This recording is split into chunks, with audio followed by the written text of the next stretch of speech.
I was reborn on the day I confessed to my childhood sweetheart. Amidst the mocking voices, he looked at me, my eyes red from crying, and coldly asked, "Evelyn, is it fun to seek attention?" Then, he gently turned to the woman standing beside him. "Wait for me. I'll be with you once I'm done here." He impatiently scolded me. "Why are you always crying? You should read more books and stop thinking about love all the time." I was so annoyed that I shoved him away and ran straight into the arms of the school bully who was watching the scene unfold. "Honey," I sobbed uncontrollably in his arms. Calvin, the 18-year-old version of him, was still alive. Everything was still possible. Chapter 01. Before Calvin died, he made me promise to live to be 100 before I came to find him. I agreed, but the moment he was gone, I lied to him. On the third day, I ended my own life. Before I closed my eyes, I gave myself an excuse. When I met him, I would tell him I had dreamt that he was flirting with other female ghosts down below. But the truth was, I didn't dream at all. I couldn't sleep without him. When I opened my eyes again, I found myself back at the age of 18. I was holding flowers, the surrounding noise and cheers loud and clear. "Confess! Confess!"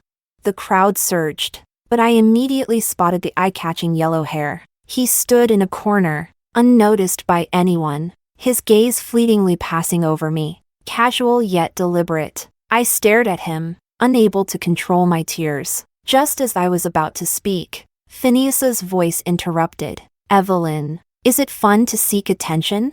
It wasn't until then that I realized who was in front of me. His brow furrowed slightly, his expression cold. The lively atmosphere froze. It wasn't until Eulalia broke the silence. "Phineas, you need to confirm your award speech." Phineas turned to her. "Wait for me. I'll be with you once I'm done here." His expression softened for once. Eulalia was as much of a scholar as Phineas. Some people joked that the two of them, both academic prodigies, were a perfect match, but Eulalia scoffed and dismissed the idea, saying, "I'm not the type of girl who only thinks about love." At that moment, Phineas looked at her with rare admiration. He had once told me he didn't like girls who only thought about love, but back then, all I could think about was him. I even foolishly thought I could confess to him on my birthday, believing he wouldn't let me be embarrassed. Only later did I realize how much he hated being morally manipulated. Just like now, he took the flowers from my hands with visible impatience. "You should read more books and stop thinking about love all the time." Chapter 02. I froze. Whispers began to spread through the crowd. "Look, Evelyn is crying. She's been chasing after Phineas for so many years, and now the school beauty has become a joke. Ugh, I feel so embarrassed for her. In my past life, I had indeed cried from the embarrassment, but now, all I could see was that guy with the yellow hair in the corner. I stared at him, my mouth opening but no sound coming out, my tears streaming uncontrollably. Seeing me like this, Phineas frowned and sighed. "Evelyn, why do you cry so much?" I was so frustrated. He kept talking and blocking my view. I forcefully shoved Phineas away and ran straight into the arms of the person I had lost but now found again. Honey, you're still alive. Thank goodness." Woo-woo. His warm chest, the familiar smell of sunshine. I clung to him, crying uncontrollably. The person in my arms stiffened. "Wait, miss. I think you've got the wrong person." His face turned red all the way to his ears. Chapter 3. Evelyn, who are you calling honey? Phineas's voice came from behind me, laced with anger. "How many times are you going to use the same trick?" That's right. In my past life, to make Phineas jealous, I didn't hesitate to act all cozy with other boys. He would get angry, but then casually soothe me. But this time, the person was a small-time thug he looked down on. I clung to Calvin, crying even harder. "Woo-woo. Honey, you're really alive." I couldn't believe it. I rushed to check his chest, making sure he didn't have the fatal wound from my past life. Calvin was startled by my actions. "What the hell are you doing?" I hiccuped through my sobs. "Take off your shirt. Show me." His face instantly turned red. "I'm a decent man." I cried even harder. "Woo-woo. Honey, I need to see it. Please show me." He had no idea where to place his hands. Finally, He sighed in defeat, lowering his voice. Ugh, can we wait until there's no one around? Watching all this, Phineas's face twisted with disgust. Evelyn, don't you feel embarrassed doing this in public? This time, I'm not going to soothe you. With that, he turned and walked away. The crowd dispersed, clearly uncomfortable. Chapter 4. Miss, are you done with the performance? Will you let go now? A voice from above came with a hint of mockery. I shook my head repeatedly, still clinging to Calvin's neck, sobbing uncontrollably. I won't let go. Not in this lifetime. 18-year-old Evelyn didn't have a broken leg, and she wasn't depressed. 18-year-old Calvin hadn't yet shielded her from harm. Everything was still possible. Calvin, in disbelief, threatened me. Am I free to leave now? He carried me out of the classroom. As soon as we stepped outside, the voice of the director of studies rang out. Hey, Calvin, why are you holding a female student and playing the rogue instead of training properly?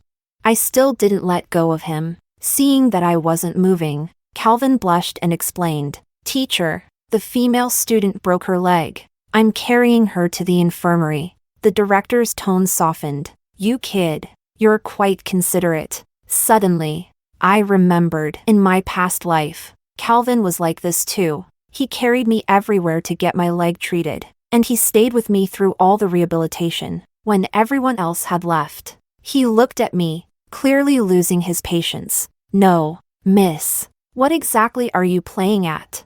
I didn't loosen my grip on his neck. Honey, hearing me, his scalp tingled. He gritted his teeth. Don't call me honey.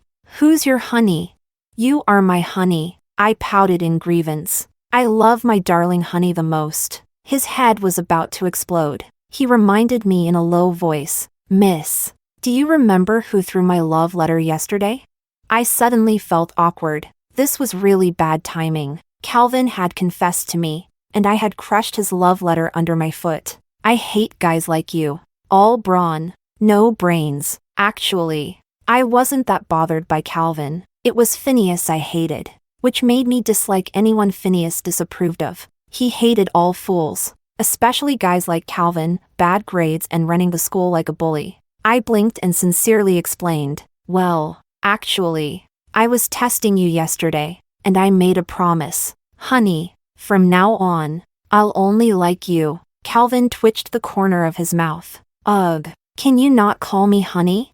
I shook my head. I can't. He gritted his teeth, resigned. Fine, call me whatever you want. He sighed, looking at me clinging to him like a koala. Evelyn, you're a person, not a monkey. Can you get off me?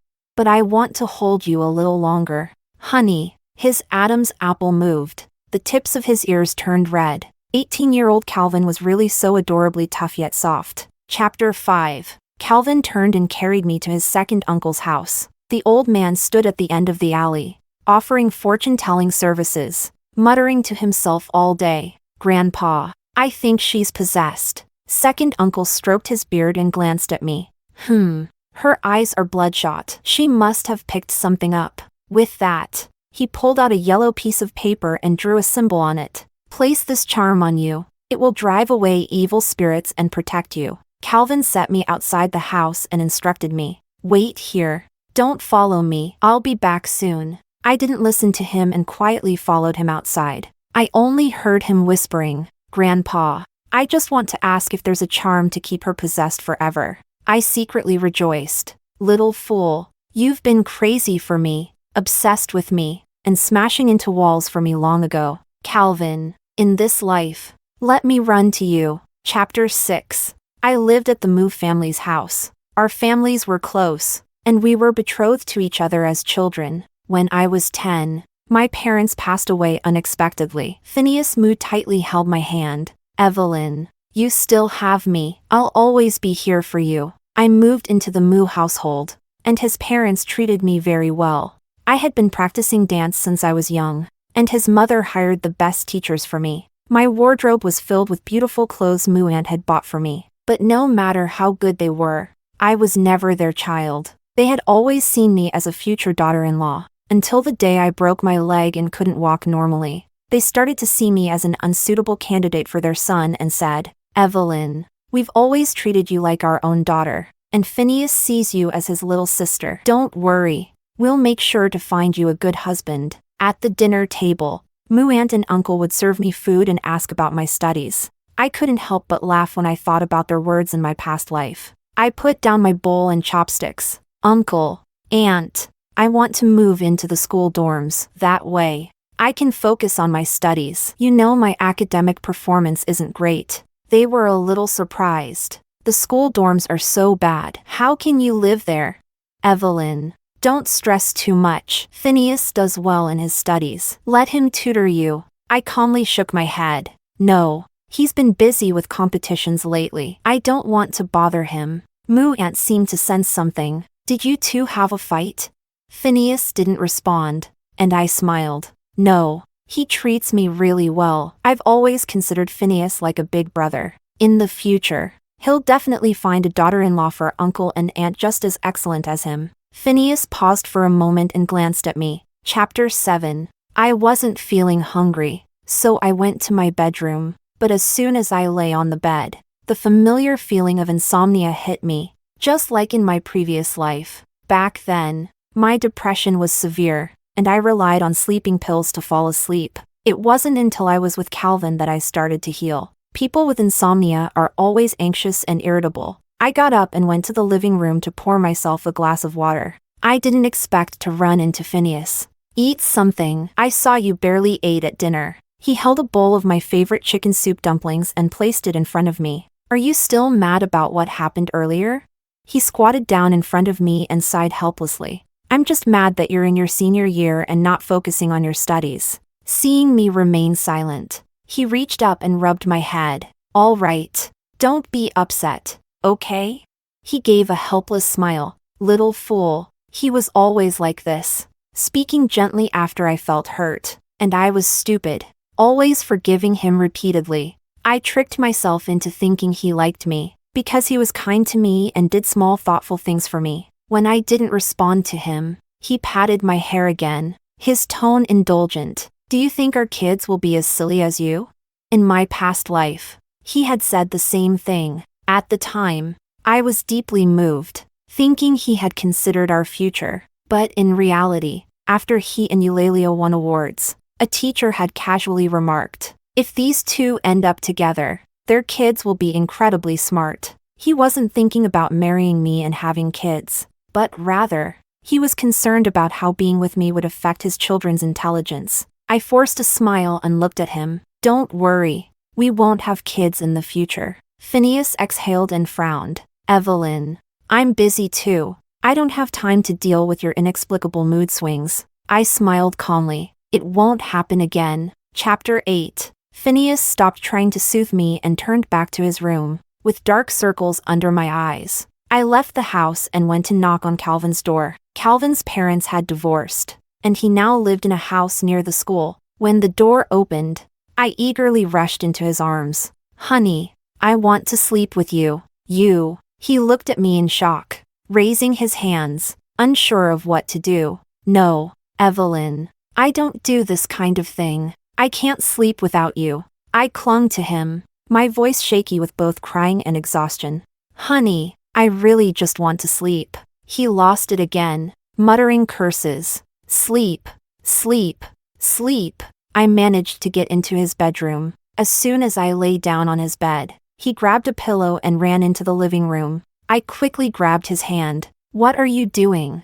"Sleeping on the couch." "No, sleep with me." I clung to his hand desperately, looking pitiful. "You're the only one who makes me feel safe enough to sleep." "Honey, in my past life, Calvin was like my treasure. When he was around, I could sleep soundly and feel at ease." I cried as I tugged at him, refusing to let go. He was so frustrated that he just lay flat on the bed. "Fine, I'll sleep. Not that it matters to me," he muttered angrily. "I'll tell you, I'm a guy who can do anything." His words were harsh, but he turned his face away, blushing deeply and staying far from me. I happily scooted closer and hugged him from behind. My hands subconsciously slipped lower. He jumped up, holding the blanket. "Evelyn, what are you doing?" I looked at him, feeling wronged. I just feel safe when I hold this. Chapter 9. You're feeling safe. But what about me? He clung to himself, like a chaste, righteous man. Sometimes, I really want to report this to the police. You clearly love being held and sleeping naked with me. He looked at me in disbelief. What? Since when do I like sleeping naked? After we got together, after we got married, Calvin became fond of sleeping naked, even forcing me to do the same with him. He claimed it was more comfortable to sleep with skin-to-skin contact. I won't deny it. It was comfortable. Calvin stared at me, his head full of question marks. Evelyn, have you been possessed by some spirit? Do you need to absorb a man's energy to live? Then, will you let me absorb it? His face turned bright red instantly, and he firmly rejected me. Don't even think about it. I'm a good student. I don't date early, but without you, I can't sleep. I pouted. Honey, he seemed to struggle for a moment, then, just hugging. Is that okay? He was both panicked and helpless. Fine. I'll beg you. I was 25 when I got together with Calvin. Who knew that a guy like Calvin, who was wild and flirtatious, could be so pure at 18? He was truly lovable. 18 years old. The age that's both innocent and capable. A pure-hearted high school boy. The favorite of a rich woman. It was really hard to resist. Then, can I at least take a look? 18. Such a tender age. Harder than diamonds. What are you looking at? He jumped like his tail was stepped on, ears turning bright red, his eyes full of panic. Evelyn, are you still a girl? Sigh. He doesn't understand. At 28, I was in my prime. I bit my lip, feeling a bit wronged. Honey, you calling me daddy won't help. He wrapped me up tightly in the blanket like a dumpling, pressing me down. Sleep.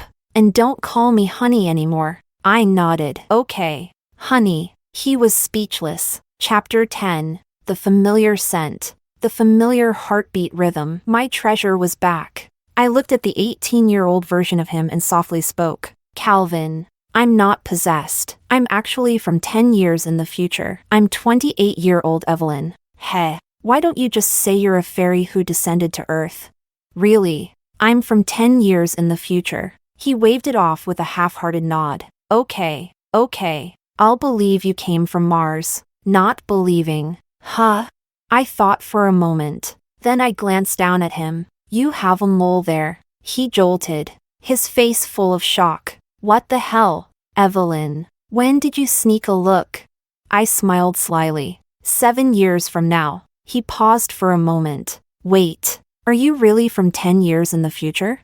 Unable to suppress his curiosity, he asked, then did I win the world championship in 10 years? Of course. You won the world championship at 22, and at 25, you achieved a grand slam. No one in the world could beat you. Wow, I'm that amazing? He got a little excited and asked, what about you? Did you become a famous dancer? I lowered my head slightly. Of course. We got married? His voice was filled with caution and nervousness. Yeah, after we graduated from high school. You proposed to me when you won the world championship at 22. His eyes lit up, and he asked again, then, do we have kids? I smiled and nodded. Yeah, after we both reached the peak in our fields. You retired at 28, and I gradually shifted my focus from the stage to teaching. That year, we had our own child. I tried to suppress the lump in my throat. The year he won the world championship, he never proposed to me. I stumbled through my life, falling apart. 25-year-old Evelyn was saved by Calvin from the abyss, but she dragged him into darkness. Thankfully, our 18-year-old selves, everything was still possible. Chapter 11. After that nap, I felt completely refreshed. Calvin had gone to practice early. He'd been swimming since he was around 7 or 8 years old, and for over a decade, he practiced every day, challenging his body to its limits. The hardships he faced were far beyond what anyone could experience from just studying. When I arrived at the classroom, I ran into the homeroom teacher. Perfect timing. Evelyn, the graduation ceremony is coming up. How's the rehearsal for the performance going? I froze for a moment, not quite processing what she said. My desk mate quickly answered for me. Teacher, Evelyn is really great at dancing. The rehearsal she led was amazing, with Phineas's piano solo. It's going to be stunning. Our class is definitely going to win first place. Great. Then hurry up and practice. I suddenly remembered that the graduation performance was approaching. The entire class of girls was performing a group dance. Our homeroom teacher had declared that this was a rare opportunity to relax. So everyone gathered in the dance studio for practice. The performance was a classical dance routine, with Phineas playing piano and singing from the side of the stage. Phineas had been playing the piano excellently since childhood, and his tone was great. I really wanted to bring home the honor with the group, so I begged him for a while before he agreed. However, at that moment, during rehearsal, Eulalia arrived fashionably late. Some students couldn't help but comment, I swear, Eulalia the top student, always making everyone wait. Couldn't she have a little team spirit?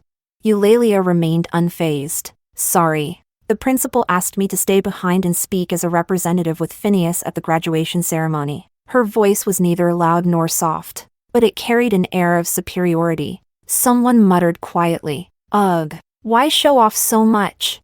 When Eulalia joined the group, I continued with the rehearsal. All right, let's review yesterday's moves and then go through the routine with Phineas. Everyone was dancing well, except Eulalia, who was once again out of sync. At this point, the discontent grew louder. Hey, Eulalia, what's going on? You didn't get the moves yesterday, and you promised to practice on your own. Why are you still messing up today?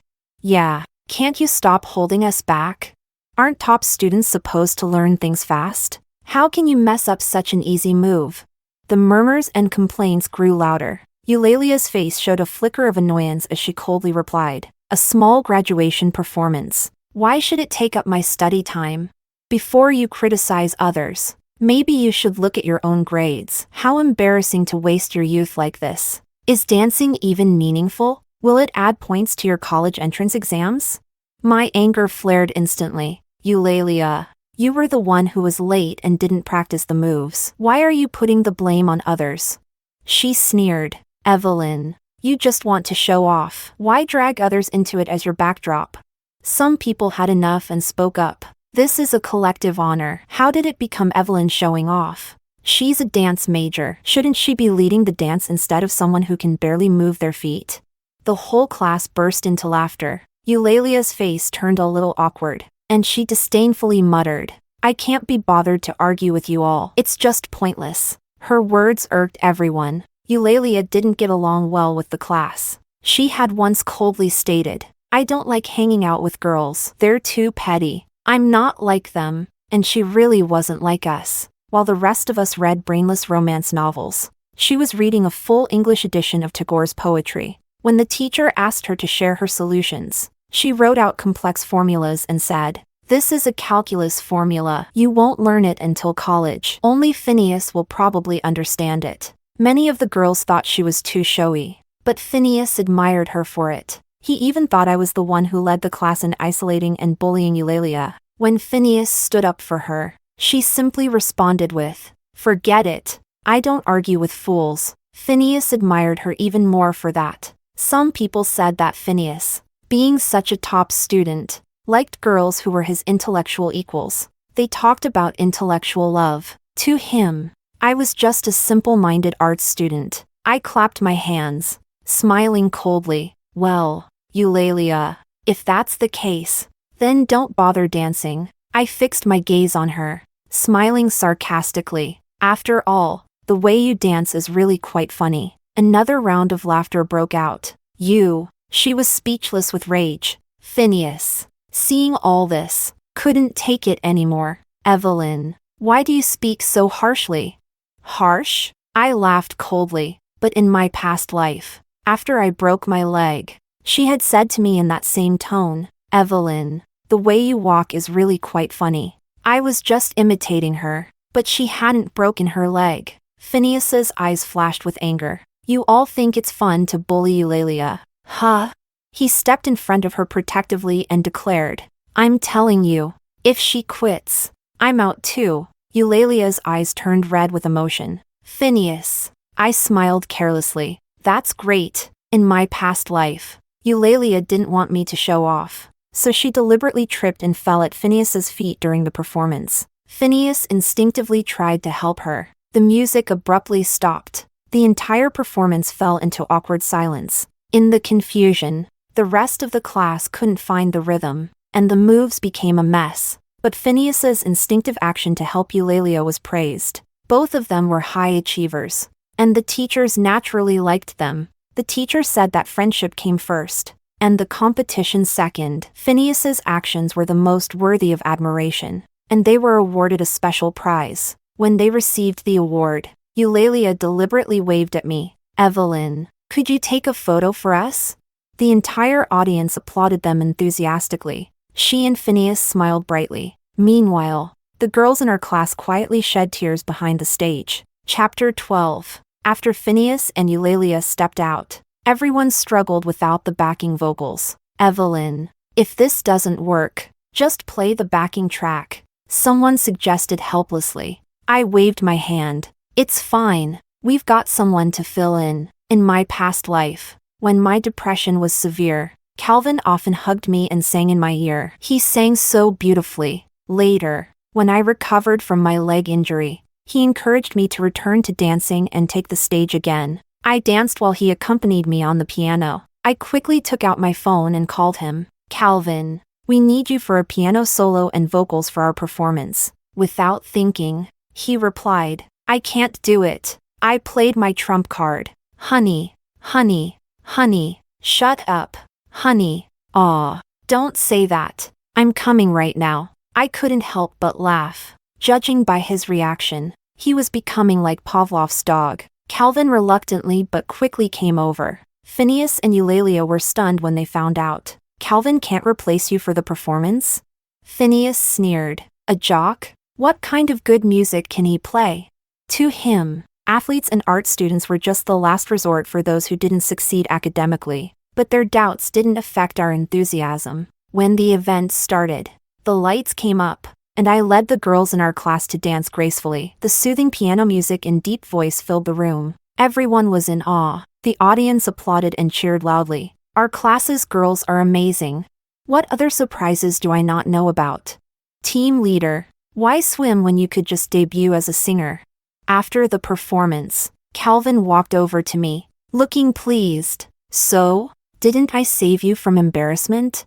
I looked at him, my eyes sparkling with affection. Honey, you're the best. He raised his head proudly. Of course. Chapter 13. Our performance received rave reviews. And unsurprisingly, we took home the championship. Calvin and I went on stage to accept the award as the representatives. The principal looked at us with pride. I didn't expect our students at No. 1 High to be so talented. In the past, we've always chosen students with the best academic records to speak. But it's not just about academic excellence, well-rounded development in ethics, intelligence, physical health, and aesthetics is our direction. I believe that in the future, our students will shine in all fields. Now, Evelyn and Calvin, as outstanding representatives, please give your speeches. We were a little surprised. I scanned the audience. Eulalia was clutching her prepared speech, her face full of reluctance. Phineas's gaze landed on us, his expression complex.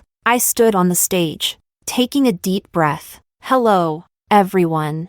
I'm Evelyn. My mother was an outstanding classical dancer, and under her influence, I started dancing at the age of 7. From the earliest basic training, with countless falls and rises, I never once thought of giving up. Dance has taught me not only graceful movements, but also resilience and perseverance, and an unrelenting pursuit of dreams. My dream is to attend Beijing Dance Academy and win the Tally Cup. Calvin then stepped forward, his tall figure standing out. Hello, everyone. I'm Calvin, a student who loves swimming. From the fear and despair of nearly drowning at the age of 8, to swimming like a fish at 18, years of training have been a test of both my body and will. Failure, pain, and doubt have never made me give up. Because I have a dream. He paused, his playful demeanor disappearing, and his gaze became exceptionally firm. My dream is to attend Beijing Sport University and become an Olympic champion. The applause from the audience was thunderous. At 18, those dreams filled with regrets would eventually be fulfilled. Chapter 14. After receiving the award and stepping off the stage, the girls from our class swarmed around, holding the trophy and taking pictures. Let's find someone to take a group photo, someone suggested. I flashed a smile and waved at Eulalia. Eulalia, could you help us take a photo? After all, you're the only one who didn't participate. Eulalia suppressed her anger and raised her phone. Calvin strode over to Phineas, handed him the phone, and flashed a smug smile. Student leader, could you help me and my wife take a picture? Phineas took the phone with a cold expression. Calvin showed me the photo. Is it okay? I replied. It's all right. Calvin grinned, looking embarrassed. Well, I guess we'll have to trouble the student leader again, since my wife isn't quite satisfied. Phineas couldn't take it anymore and shouted at Calvin. Calvin, who do you think you are? With a big grin, Calvin wrapped his arm around me and said proudly, I'm Evelyn's husband. Phineas's face turned dark, and he gritted his teeth as he looked at him. You're just a jock, a thug. What makes you think you're worthy of Evelyn? And an Olympic champion? That's just a pipe dream. I stepped forward, looked at Phineas, and sneered. Calvin, if I'm not mistaken, your ranking in the last mock exam was 25th in the entire province. Do you know what Calvin's recent competition results were? 2nd in the province, 5th in the nation. You're the one with the bad grades. Where do you get the nerve to look down on others? I tugged at Calvin's sleeve and turned to walk away with him. Send me the photo. I want to set it as my screensaver. Hold on. I need to retouch it. You, a big guy, can't be whiter than me? I got that from the pool's bleach powder. Chapter 15. After school, Phineas stopped me on my way home. I was getting frustrated. What's going on? He explained. You're not trying for Beijing Dance Academy? Come home. I'll help you with your cultural studies. I don't need it. He used to help me with my studies, but he was always impatient. He couldn't understand why such simple problems were so hard for me to grasp. Every time he helped me, it felt like an ordeal to him. The performance program, it was my fault. I apologize. He lowered his posture, his tone uncharacteristically gentle. Please, stop being mad. I chuckled. Phineas, I've never been mad at you. My studies aren't your concern. If you're so free, go talk to Eulalia about poetry, philosophy, and life. Evelyn, I don't like Eulalia, he hurriedly explained, assuring me. I'll fill in the Beijing application for the college entrance exams. After graduation, we'll be together, I promise you. I frowned and directly pointed out his lie. But didn't you and Eulalia just apply to foreign universities together? Evelyn, I was just testing it out. I didn't actually plan to go abroad. I couldn't help but laugh. In my past life, he had promised to go to Beijing with me, until the day of my art exam. When Eulalia deliberately told me, Phineas asked me where I wanted to go to college. I said I wanted to study abroad. So he applied to the same school with me. He didn't tell you? She stood with her usual arrogant attitude, her face full of disdain. Evelyn, how long are you going to keep clinging to him? He clearly doesn't like you. Only Phineas is good enough for me, and only I'm good enough for him. That day, because of Eulalia's provocation, I didn't get into my dream school. Phineas only gave me a casual explanation, saying that studying abroad was a better opportunity. He didn't like Eulalia. He acknowledged our relationship and gave me the status of his girlfriend. He promised me that once he graduated, we'd get married. I believed him. When he graduated, he said he needed to focus on his career first. He and Eulalia started a business together and hit the industry jackpot. Their careers soared. In those years, I danced in a troupe, but remained unnoticed. Teachers always said I had great potential, but my movements lacked emotion. Phineas and Eulalia became the media's golden couple, a perfect match. His promise of marriage had been delayed time and time again. Chapter 16. I glanced at the calendar. The college entrance exams were getting closer. Anyway, Phineas was leaving for abroad soon, and I wouldn't be chasing after him anymore. In Calvin's small house, The two of us, academic underachievers, were cramming with our books. Who signed the Treaty of Shimonoseki? It wasn't me. I know it wasn't you. The Northern Sea has a fish called kuin, and the kuin is so big. So big. Can't you cook it in a pot? We've been at this for hours. Maybe we should eat something? Sure. After hours of studying, this knowledge just wasn't sticking in my brain. The next morning, when Calvin and I left, we unexpectedly ran into Phineas. He was with his parents. They all had stern expressions, their faces filled with shock and anger. Phineas was the first to confront me. Evelyn, you haven't been staying at the school dormitory. Have you been staying at his place these past few days? I didn't deny it. Yes. His parents immediately changed color. Evelyn, how could you, a good girl, be so shameless? We've treated you like our own daughter, raised you like a young lady, and you've fallen so low as to live with the small-time thug. Get back home right now. I stood there quietly, listening to their words of mockery. Then I tugged at the corner of my mouth and calmly spoke. Uncle and Aunt, I'm deeply grateful for all these years of your care, but I'm an adult now, and I can walk my own path. You've spent a lot of money raising me, but after my parents passed away, you've been managing the inheritance they left for me. The profits you've made are likely far greater than the money you spent raising me. I won't ask for it back, but I'll be having a lawyer help with the handover. At these words, they were instantly furious. Evelyn, do you think we raised you just for your family's money?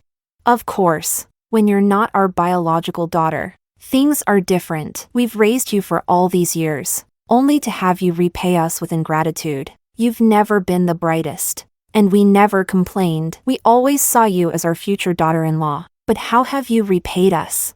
Do you think your parents, who are in their graves, would approve of this?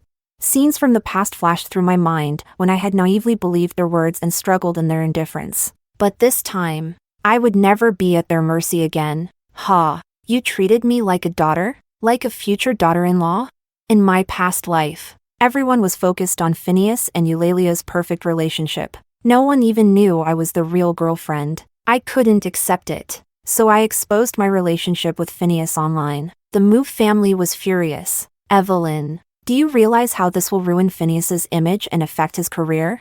He's already given you the status of his girlfriend, and we acknowledge you. What more do you want? Every day you sit idly by, just jealous. Look at Eulalia. She's so perfect. When they faced the media, they said, Evelyn has known Phineas since childhood. Her parents passed away early, and we took pity on her and adopted her. We've always treated her like our own daughter. She's always been close to her big brother. Suddenly, my name was plastered across gossip sites. Arranged marriage? What is this? It's not the old days anymore. They adopted her, and she still bites the hand that feeds her. What an ingrate. She was always the third wheel in Phineas and Eulalia's perfect campus romance. I heard she used to be a bad girl in school, bullying Eulalia. She's desperate for attention. I hear she's an unknown dancer. Dancing? Is she doing some kind of suggestive dance? Look at her. She must have had plastic surgery. Eulalia's high-cold goddess aura totally outshines her. 4 days. I was doxxed, bullied online, and abandoned by the world. All thanks to them. So this time, I refuse to repeat the same mistake. Evelyn, you'll regret this. Don't come crying back to us. Moo Aunt spat out the sentence, as if she had already predicted my miserable future. Phineas stood to the side, surprised by my actions, and angrily questioned me. Evelyn, how could you talk to my parents like that? Don't you have any conscience?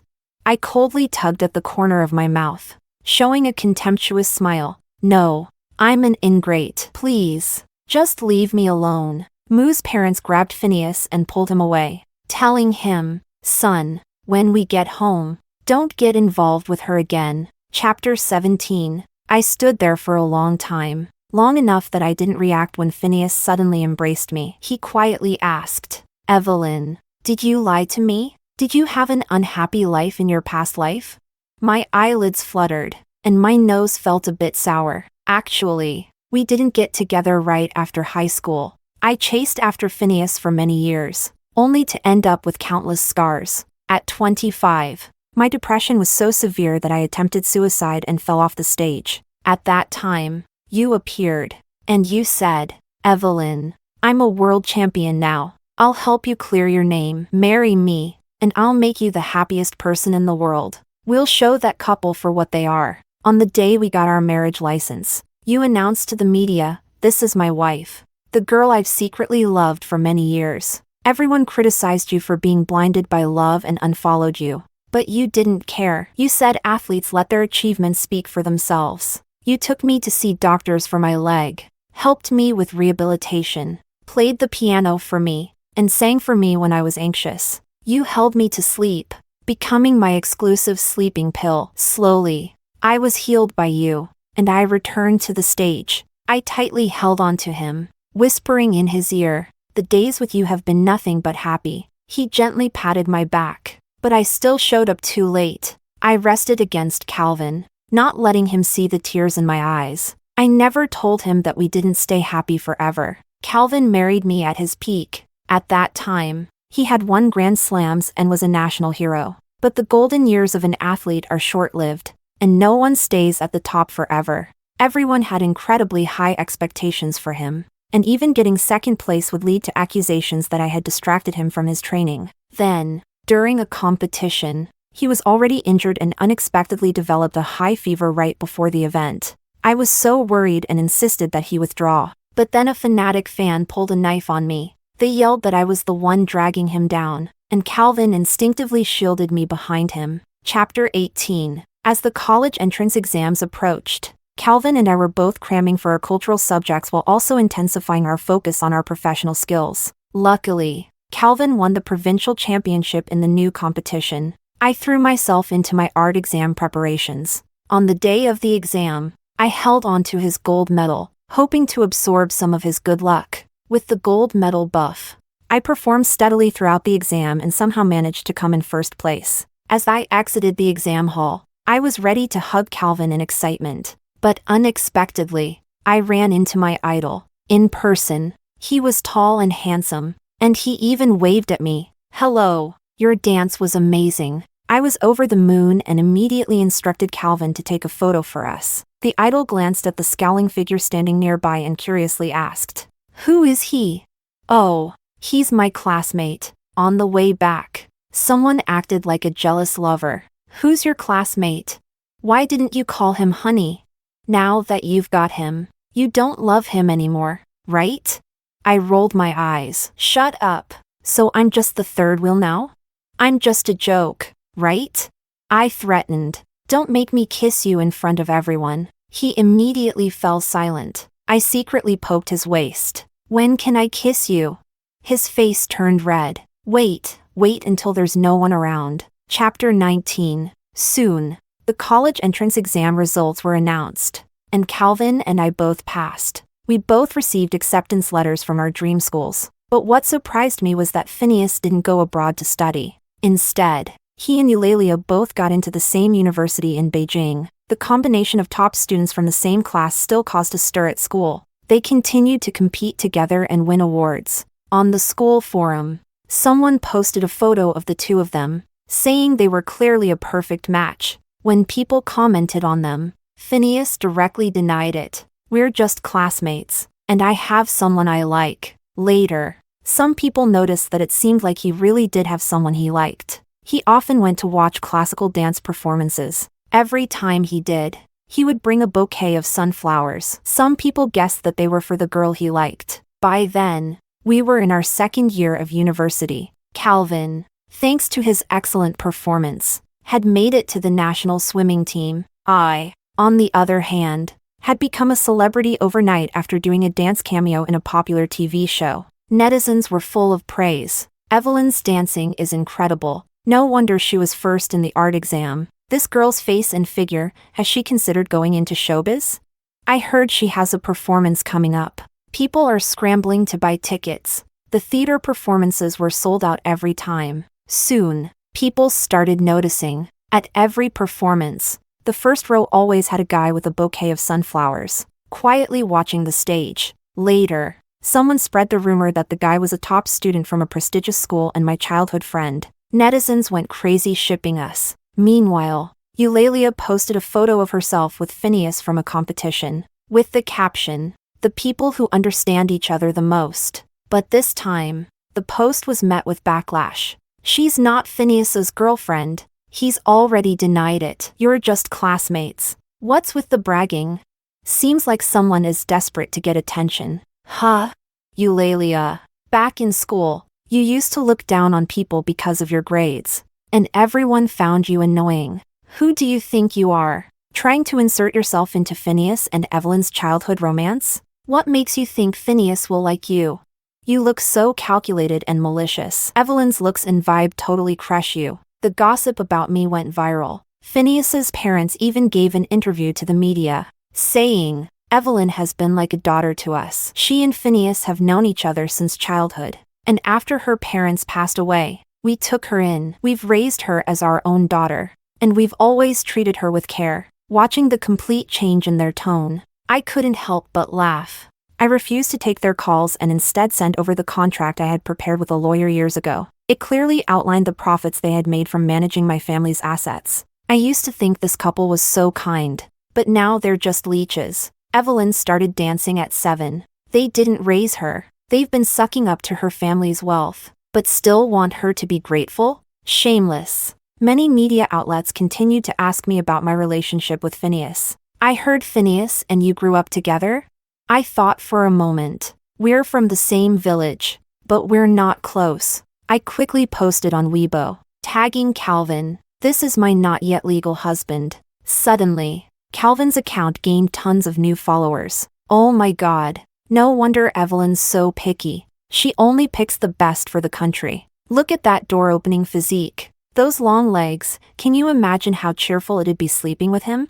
What a perfect match. I shipped them so hard. That night, I slept on 8-pack abs, feeling extremely happy. Someone was no longer the type to get defensive over a little touch. There were plenty of new tricks, and he put in a lot of effort. I was starting to struggle to keep up. We had swum 3,000 meters, but he still had boundless energy. "I'm so tired. I'm about to collapse," I protested. He grabbed my hand mischievously. "Make sure you fasten your clothes." He skillfully dodged and whispered in a low, husky voice, "Honey, how can you call it sleep with clothes on?" Chapter 20. After the performance, I saw Phineas again. This guy, really, can be such a pain. Back when I was chasing after him, he was indifferent. Now, when I avoid him, he acts like a clingy, unwanted dog that won't go away. He was holding flowers, looking despondent. "Evelyn, I understand. I've done so many things to hurt you in the past, but I really like you. For all these years, I thought you'd turn back and notice me." He looked down, his voice hoarse, eyes reddened. "I don't understand. Why did you suddenly stop caring about me?" I took a deep breath, trying to calm myself, but the scenes from my past life felt like an endless nightmare. "Phineas, I had a dream. After graduation, you left me and Eulalia to study abroad. You said you'd marry me after you graduated. I waited and waited. But when you graduated, you said you needed a career first and asked me to wait a little longer. Then, you and Eulalia started a business together, working side by side, admiring each other, becoming the golden couple everyone admired. No one knew I was your girlfriend. I begged you to come to my performance, just once. To send me a flower. I would have forgiven you, but you never came." He stood frozen, unable to believe it. I looked at him, bitterly smiling. "You said, what class could those small theaters be? Do you know how busy I am every day?" "Yeah, you were busy dating Eulalia. You two rang the bell at the NASDAQ together, traveled together, met each other's parents. I waited for you for so many years. I couldn't accept it. But what happened? Everyone thought I was the villain. In truth, I was sick for a long time.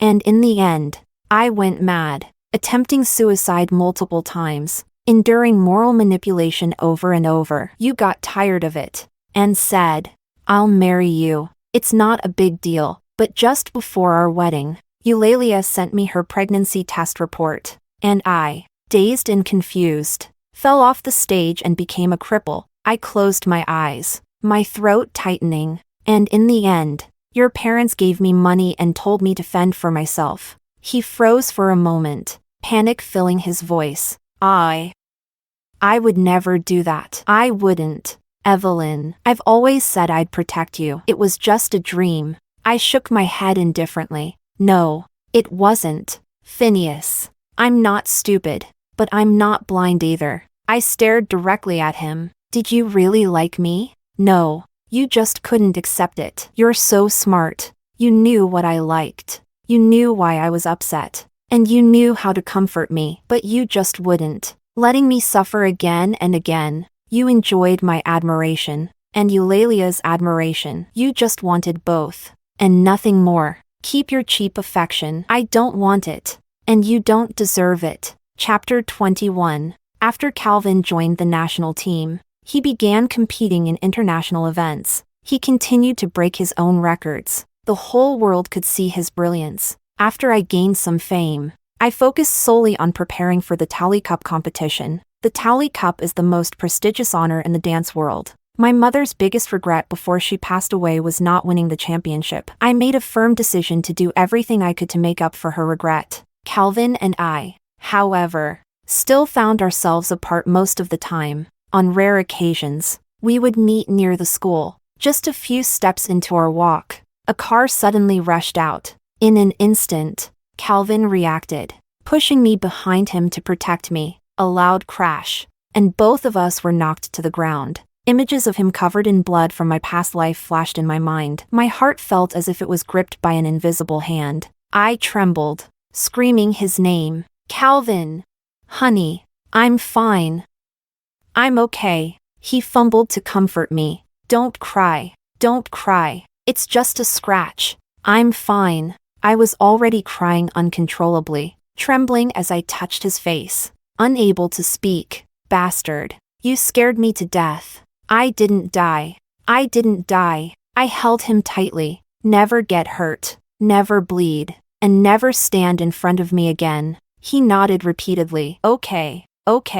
But I didn't know. No matter how many times we came back to this moment, when danger struck, he would instinctively protect me. After some time, we finally regained our composure. Only then did I realize that the person in the car was Eulalia. Evelyn, you didn't die. She stared at me, her face pale, her eyes hollow, but her features had clearly been altered. It was obvious, her face was full of traces from cosmetic surgery. For a time, rumors had spread that Eulalia had started getting plastic surgery. I hadn't paid attention, but now I saw it was true.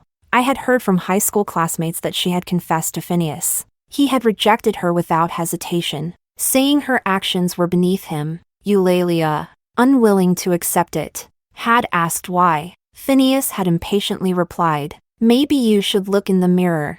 Some things might have an answer." At that time, people online had mocked her for being ugly. She started getting plastic surgery, but no matter how much she altered herself, she remained unsatisfied with her face. I heard that her family wasn't wealthy. And eventually, she began taking out online loans. Her studies suffered, and the school gave her a disciplinary warning. In the end, unable to pay back her debts, she became a mistress for a middle-aged boss. Eulalia stared at me like a madwoman, screaming at the top of her lungs, "It's all because of you.